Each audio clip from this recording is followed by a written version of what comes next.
നമസ്കാരം. തൊടിയിലെ ചെടി എന്ന പരിപാടിയിലേക്ക് എല്ലാവർക്കും സ്വാഗതം. ഇന്ന് നമ്മൾ പരിചയപ്പെടാൻ പോകുന്നത് കൂണിനെ കുറിച്ചാണ്. അഗാരിക്കേസിയ കുടുംബാംഗമായ ഈ സസ്യത്തിൻ്റെ ശാസ്ത്രീയ നാമം അഗാരിക്കസ് കാമ്പസ്ട്രിസ് എന്നതാണ്. സംസ്കൃതത്തിൽ ഇത് ഛത്രകം എന്ന പേരിലാണ് അറിയപ്പെടുന്നത്. ഹരിതകമില്ലാത്ത ഈ സസ്യം പല ആകൃതിയിലും വലുപ്പത്തിലും വർണ്ണത്തിലും കാണപ്പെടുന്നു. മഴക്കാലത്ത് തനിയെ പൊട്ടിമുളച്ച ഒരു അത്ഭുത വസ്തുവായിട്ടാണ് പണ്ടുകാലങ്ങളിൽ ഇതിനെ കണക്കാക്കിയിരുന്നത്. വിത്ത് മുഖേനയാണ് ഇത് കൃഷി ചെയ്തു വരുന്നത്. ധാരാളം പോഷക മൂല്യമുള്ള ഒരു ഭക്ഷ്യവസ്തുവാണ് കൂൺ. ഏതാനും മണിക്കൂറുകൾ മാത്രം ആയുസ്സുള്ള ഒരു സസ്യമാണിത്.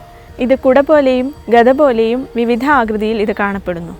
ചിലത് വിഷാംശം വളരെ കൂടുതലുള്ളതുമുണ്ട്. 100-ൽ താഴെയുള്ള ഇനങ്ങൾ മാത്രമാണ് ഭക്ഷ്യയോഗ്യമായവ. ചിലത് വളരെയധികം വിഷാംശമുള്ളതും മരണം വരെ സംഭവിക്കാവുന്ന വയറിളക്കത്തെ ഉണ്ടാക്കുന്നതുമാണ്. പോഷകമൂല്യങ്ങളുടെ കാര്യത്തിൽ കൂണിൻ്റെ സ്ഥാനം മറ്റ് പച്ചക്കറികളെക്കാൾ കൂടുതലാണുള്ളത്. കൊഴുപ്പിൻ്റെയും അന്നജത്തിൻ്റെയും അളവ് കുറവാണെങ്കിലും മാംസ്യം ധാരാളമായി കൂണിൽ അടങ്ങിയിട്ടുണ്ട്. മാംസ്യത്തിൻ്റെ രുചി നൽകുന്ന ചില അമിനോ ആസിഡുകളും കൂണിൽ അടങ്ങിയിട്ടുണ്ട്. ഇതിൻ്റെ കൂടുതൽ ഔഷധ പ്രയോഗങ്ങളെക്കുറിച്ച് ഡോക്ടർ CM ശ്രീകൃഷ്ണൻ നിങ്ങളോട് വിശദീകരിക്കുന്നതാണ്.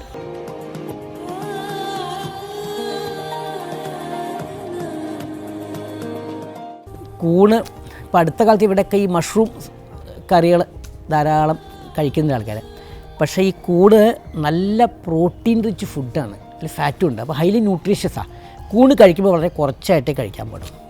ശരിക്കും കൂണിൻ്റെ ഉപയോഗം പറയാച്ചാൽ ശരീരത്തിലേക്ക് പോഷകമാണ്. എല്ലാ ധാതുക്കളെയും അത് പോഷിപ്പിക്കും. ധാരാളം വൈറ്റമിൻസും മൈക്രോ എലമെൻസും ചേർന്നാണ് കൂണ്. ആ ശരീരത്തിന് ഇമ്മ്യൂണിറ്റി വർദ്ധിപ്പിക്കും. അപ്പോൾ ദിവസേന ഒരു 4 കൂണ് ചതച്ച് പാലിൽ തിളപ്പിച്ച് കഴിച്ചാൽ ഒരുവിധമുള്ള ക്ഷീണം, അതുപോലെ ഈ ശോഷം എന്ന് പറയുക, ശരീരത്തിന് മെലിച്ചിലുണ്ടാവുക, അതൊക്കെ വളരെ നല്ലതായിട്ട് കുറഞ്ഞു കിട്ടും. പിന്നെ ഇതിനെന്താ ഗുണം വെച്ചാൽ ഈ ദീപനമാണ്, അതേസമയം ഇത് പെട്ടെന്ന് എളുപ്പത്തിൽ ദഹിക്കുന്നതുമാണ്. ഇതിൻ്റെ ഉപയോഗം പറയുകയാണെങ്കിൽ ഈ ആയുർവേദത്തിൽ ഇതിൻ്റെ ഇപ്പോൾ ഉപയോഗിക്കുന്ന ഈ ഫേസ് പാക്കിൽ ചേർക്കുന്ന ഒരു ഔഷധമാണ് ഈ കൂണ്. മിക്കവാറും നമ്മൾ ഈ മുഖത്തുണ്ടാകുന്ന കവിളൊട്ടിയ ആൾക്കാർക്ക് ഈ കൂണ് വെണ്ണയിൽ ചാലിച്ച് ഫേസ് പാക്കായിട്ട് കവിളത്ത് ഇങ്ങനെ വെക്കുക. അതിന് 10 മിനിറ്റ് കഴിഞ്ഞത് ലേപനം ചെയ്ത് കളയാം. അപ്പോൾ ഈ ഫേസ് പാക്കായിട്ട് കൂണ് ഉപയോഗിക്കും.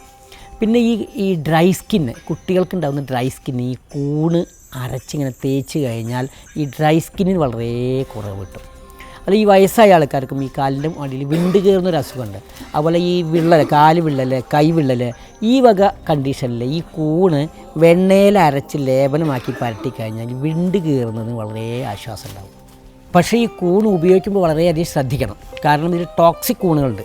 അതിൽ ചില കൂണിൽ വിഷാംശമുള്ള കൂണുണ്ട്.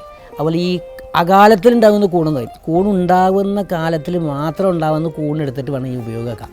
അല്ലാന്നുണ്ടെങ്കിൽ അതിലൊരു എഫ്ലോടോക്സിനൊക്കെ ഉണ്ട്. അത് വളരെ വയറിളകിയിട്ട് ആൾക്കാർ മരിച്ചു പോകാൻ നോക്കണം കണ്ടീഷനുണ്ട്. പിന്നെ ഇപ്പോൾ എന്താ വെച്ചാൽ ചെറിയ ടോക്സിനൊക്കെ ഈ തിളപ്പിച്ച് കഴിഞ്ഞാൽ പോകുന്നതുകൊണ്ട് ആർക്കും വളരെ വിഷമം ഉണ്ടാവില്ല. പക്ഷേ ചില ആൾക്കാർ ഈ കൂണിൻ്റെ കറി കഴിച്ച് കഴിഞ്ഞാൽ വയറിൽ എരിച്ചിലും പുകച്ചിലും വേദന ഉണ്ടാവാറുണ്ട്. അങ്ങനെയുള്ള ആൾക്കാർ കൂണ് കഴിക്കാതിരിക്കുകയാണ് നല്ലത്. കാരണം കൂണിന് ചില ആൾക്കാർക്ക് അലർജി ഉണ്ടാക്കുന്നുണ്ട്.